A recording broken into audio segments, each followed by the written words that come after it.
I thought it as well might be useful to pull some just quick information together in terms of what content trends we see on social media over the next 12 months, sort of to get a sense of what types of content maybe will get the most engagement. Uh, of course, we've mentioned that more and more businesses are going to use generative AI to create content for their social media channels. Um, we start to see brands experiment a little bit more with different types of content. Um, we'll start to see a variety of content, including no doubt short form video content, as it'll be the most popular. But we'll see a healthy mix of maybe multi content carousels on Facebook and Instagram, and LinkedIn. A variety of static posts and static photo posts and so on. But short form vertical video content will still be the most popular type of content. There will be a shift towards tailoring each post and each video to feel sort of native to each platform. And that basically means that it's content made specifically for TikTok, or content made specifically for YouTube Shorts. So the video will be repurposed and even re-recorded for different platforms. We've started to see media publications like Sky Sports, Sky News, create that vertical video content in their news stories.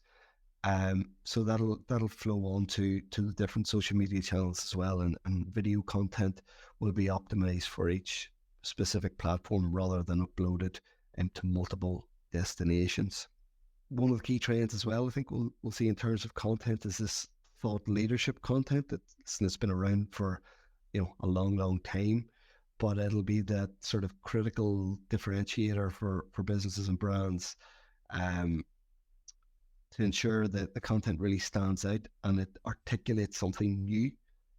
So giving your opinion on a certain sector or a certain topic or whatever cannot be replicated by AI, as it's your thoughts, and that can be a real differentiator. So I'd recommend some thought leadership pieces or some opinion pieces, and that could be in the form of edutainment. But if that looks to be the go-to content piece for this year, we have mentioned what that is. We'll start to see perhaps consumers pick up on that image or that video has been totally generated by AI and doesn't look good. So consumers will start to see through AI generated posts and so on. So you need to make sure to add that human touch to it. We'll start to see more and more businesses partner with content creators and people to produce content on their behalf in the style of influencers, but not quite influencers. And that's really to try and get that authenticity across, that this is real.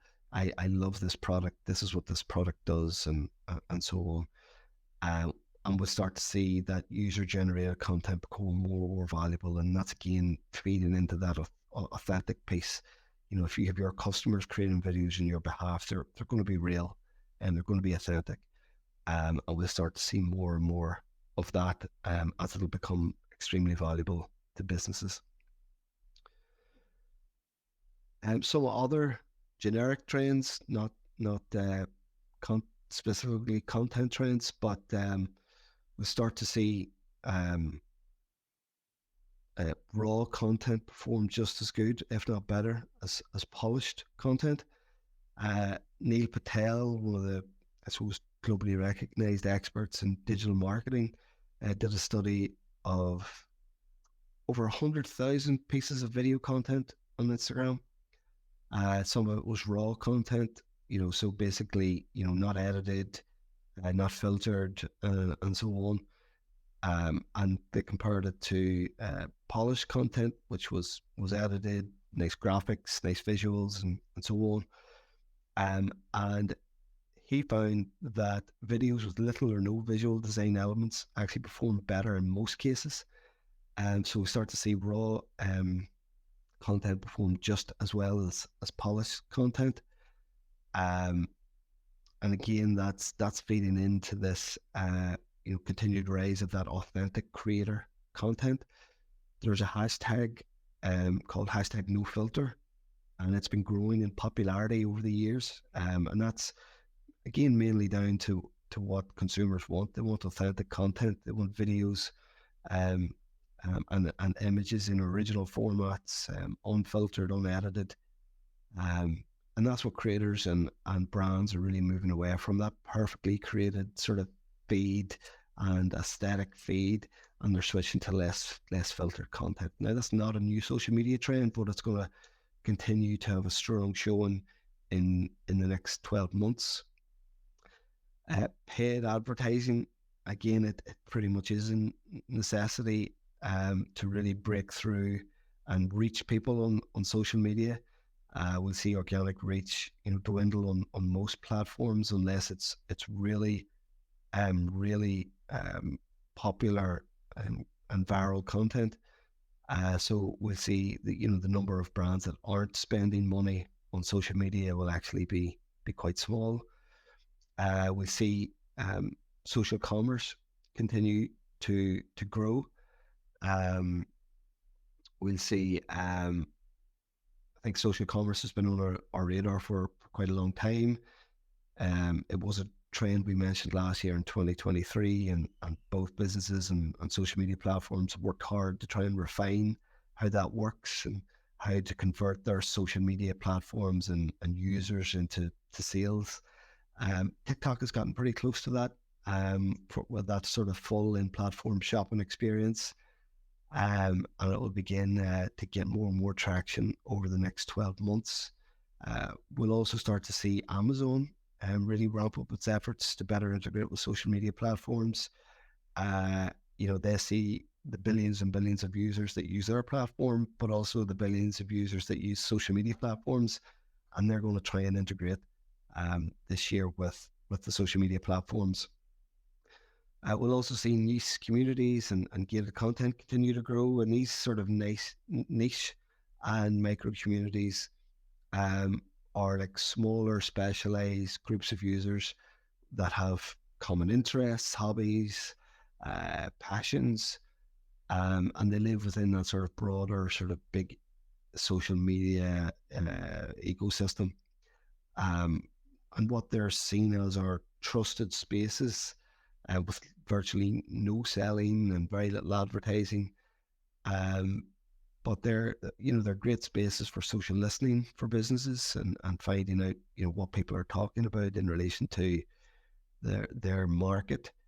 And we'll also start to see some businesses and some, I suppose, influencers or creators create their own communities, and rather than giving away content for free, the content will be specifically for people who are in that community. So that gated content. So if you join this group, we will give you, a drip feed of how to's or, how to leverage whatever tool it is for your organization or whatever it is. We'll start to see more and more of that sort of niche community and gated content. Again, we'll see more businesses and brands use sustainability marketing practices over the next 12 months, and that's where they'll responsibly use social media platforms to promote their sustainability measures, their sustainable practices. They'll advertise their eco-friendly efforts and what they're doing for the environment, and they'll try their best to educate their viewers on their everything sustainability within their organization, and we'll start to see people more actively do that. We mentioned user-generated content, and that's going to become more and more important and valuable to brands. I suppose it's the it's the type of content that's perfect for unlocking a business's authenticity, really. Um, and on the last one there, maybe this is a little bit for larger organizations this year. And maybe that's will trickle down in 2025 to maybe smaller businesses, but we'll see.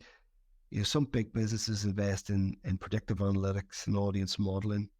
Predictive analytics is really where businesses will use uh, big data, AI, machine learning tools to accurately predict what marketing tactics and what strategies and what actions are going to be the most likely to succeed.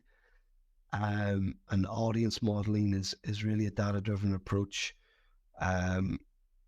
where it will identify distinct and high-value audiences that you can leverage in marketing, both strategically and tactically. Now, these are big tools, and they'll, I said maybe they're more accessible to larger organizations, but like everything in technology, it's expensive at the beginning, and then it starts to trickle down and become more expensive or less expensive to smaller businesses and individuals, and so on. That concludes today's webinar on the top social media trends for your business in 2024. I hope you found some of the trends and insights useful, and look forward to answering any questions that you may have.